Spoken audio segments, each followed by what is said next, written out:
नमस्कार मित्रों, सुप्रभात। मैं डॉक्टर सचिन चत्तावर। आज मैं हैदराबाद में हूँ। हमारे यहाँ हार्मोन का समागम है। सारे हार्मोन रोग विशेषज्ञ देश विदेश से आए हैं और अभी थोड़ी देर में मुझे बच्चों की ऊंचाई के बारे में एक व्याख्यान देना है। ऐसे बच्चे जो सामान्य से ज्यादा ऊंचे हैं। तो मैंने सोचा कि क्यों ना इससे पहले आपसे भी बात कर ली जाए और एक नए दृष्टिकोण से नई बात आपके सामने रखी जाए। तो बच्चों में ऊंचाई के बारे में माँ बाप कहीं ना कहीं बहुत ज्यादा आशंकित होते हैं।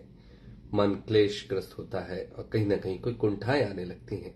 ये लगता है कि हमारा बच्चा सबसे ऊंचा क्यों नहीं है या उसकी ऊंचाई कम क्यों है। तो ये जो बच्चों की ऊंचाई का विषय है, ये एक सामान्य प्रक्रिया है जो कि बाल्यावस्था के दौरान होती है। और इस सामान्य प्रक्रिया को आपके जीन्स, आपका आहार, आपका सामाजिक जो सोशियो इकोनॉमिक स्टेटस होता है, वो कहीं ना कहीं प्रभाव डालता है। और एक बैलेंस होना चाहिए उन कणों के लिए बीच में जिनको हम कहते हैं कॉन्ड्रोसाइट्स। ये बच्चों के ग्रोथ प्लेट में होता है। तो इस कॉन्ड्रोसाइट्स को ज्यादा बढ़ाने वाला और इन कॉन्ड्रोसाइट्स को खत्म करने वाले दोनों पहलुओं के बीच में जो खूबसूरत नियंत्रण होता है, एक बैलेंस होता है, वही निश्चित करता है कि आपके बच्चे की हाइट भविष्य में कैसी होगी। बहुत सारे हार्मोन्स हैं मित्रों, जिनसे ग्रोथ हार्मोन है, इंसुलिन लाइक ग्रोथ फैक्टर 1 है, आपके फीमेल हार्मोन एस्ट्रोजन है और मेल हार्मोन टेस्टोस्टेरोन है, एंड्रोजन्स हैं। ये सब चीजें इस ग्रोथ प्लेट पे असर डालती हैं। इवन आपके जो स्टेरॉइड्स, जिनको हम ग्लूकोकॉर्टिकॉइड्स कहते हैं, वो ग्रोथ प्लेट को शांत कर देती है, जिससे हाइट कम बढ़ती है। तो जो स्टेरॉइड पे हैं उनको भी ध्यान रखना पड़ेगा, क्योंकि बच्चे हो सकता है कि ऊंचाई पे ना बढ़े। तो ये हार्मोनल फैक्टर्स के अलावा कई बार सूजन बढ़ाने वाले फैक्टर्स होते हैं, जिनको हम प्रो इन्फ्लेमेटरी साइटोकाइंस कहते हैं। उनके बढ़ जाने पे भी कहीं ना कहीं आपके बच्चे की ऊंचाई पे असर पड़ता है। उसके साथ साथ बहुत सारे ऐसे पैराक्राइन फैक्टर्स होते हैं। पैराक्राइन फैक्टर्स मतलब जैसे हम जो अंतरस्रावी की मैंने एंडोक्रीन ग्लैंड से निकल रहा है, वो एंडोक्राइन फैक्टर्स है। पैराक्राइन फैक्टर्स ऐसे हैं कि एक सेल के आसपास, कॉन्ड्रोसाइट के आसपास जो माहौल बनता है ना, कहते हैं ना कि जैसा माहौल मिलेगा वैसे बच्चे का आचरण होगा, वैसे संस्कार आएंगे। वैसे ही इन कॉन्ड्रोसाइट्स का भी माहौल तय करता है कि कॉन्ड्रोसाइट्स के आसपास का माहौल कैसा है, फाइब्रोब्लास्ट ग्रोथ फैक्टर कैसे हैं, मॉर्फोजेनेटिक ग्रोथ फैक्टर्स कैसे हैं। वो डिसाइड करते हैं कि आप कितना ऊंचा होगे। और फिर बहुत सारे जेनेटिक्स और हार्मोनल फैक्टर्स भी आते हैं। क्या होता है कि बच्चों की ऊंचाई के लिए आपको माता पिता की ऊंचाई देखनी होती है सेंटीमीटर्स में। दोनों को जोड़कर उनको भाग देना पड़ता है 2 से। अब बात आती है लड़के की ऊंचाई। तो लड़के की ऊंचाई ये जो आपने भाग देकर जो आपका इवेंट जो आएगा फिगर, उसमें 6.5 प्लस करेंगे तो लड़के की हाइट निकलेगी, -6.5 करेंगे तो लड़की की हाइट आएगी। तो ये जो बहुत सरल तरीके हैं, आप घर पे आप करके देख सकते हैं। तो आपको पता चल जाएगा कि इनसे अगर बहुत कुछ कम आ रहा है बच्चा, तो कहीं ना कहीं ऊंचाई में कम है। और कई बच्चे ऊंचाई में ज्यादा भी होते हैं। और दोनों का आपको आश्चर्य होगा कि पॉपुलेशन के हिसाब से 2.3% बच्चे सामान्य से बहुत ऊंचे होते हैं और 2.3% बच्चे सामान्य से बहुत नीचे की तरफ होते हैं।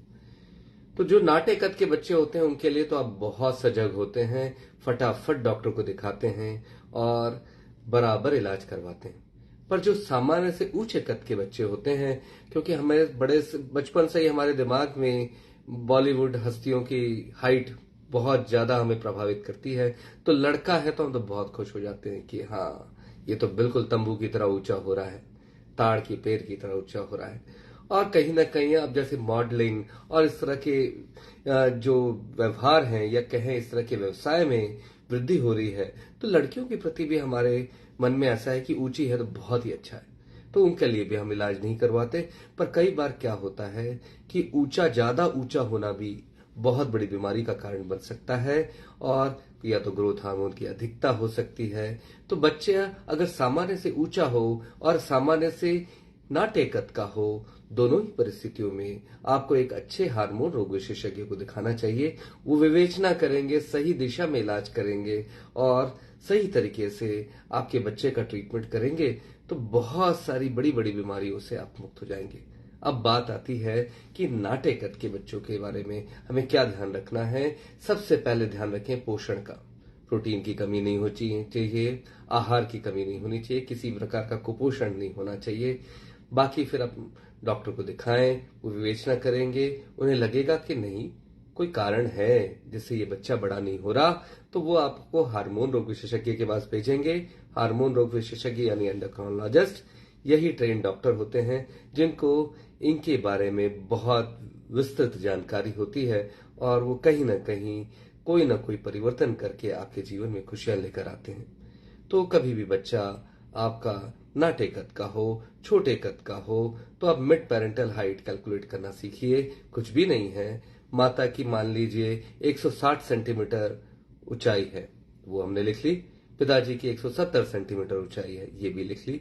दोनों को जोड़ लिया तो 330 सेंटीमीटर आया, डिवाइडेड बाय 2 कर लिया तो लगभग ये जो आएगा फिगर, उसमें अगर लड़के की हाइट जाननी है तो उसमें प्लस 6.5 करिए तो जो वैल्यू आएगी उसके प्लस माइनस 10 सेंटीमीटर पे बच्चा आपका उतना ऊंचा होगा।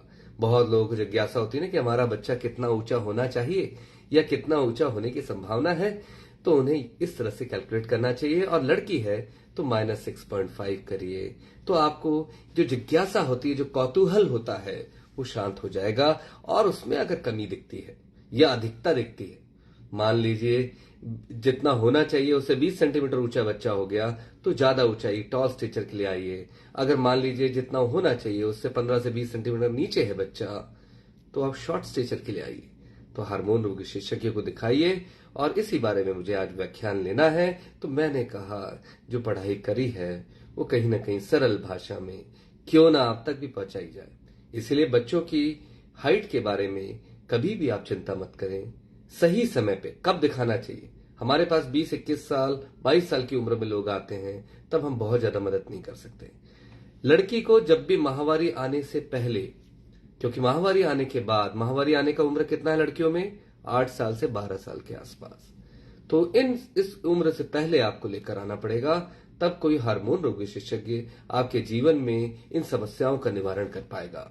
वही लड़का है तो उसकी प्रौढ़ावस्था आने से पहले, प्रौढ़ावस्था में दाढ़ी मूंछ आने लगती है, ये एडम्स एप्पल दिखने लगता है, हाइट बढ़ने लगती है, हड्डियां जुड़ जाती हैं, उससे पहले लेकर आना होगा।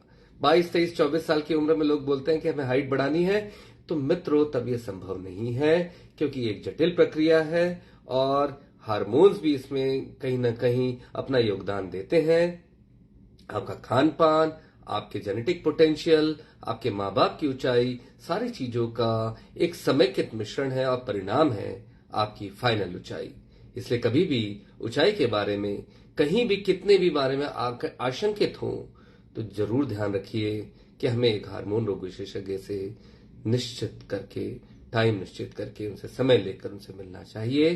क्योंकि ये एक ऐसी समस्या है जो सही समय पे अगर आप अपने आप को जागृत कर पाए तो आपके जीवन में खुशियां लेकर आएगी। आशा है आपको मेरी बात समझ में आई होगी। नमस्कार, धन्यवाद।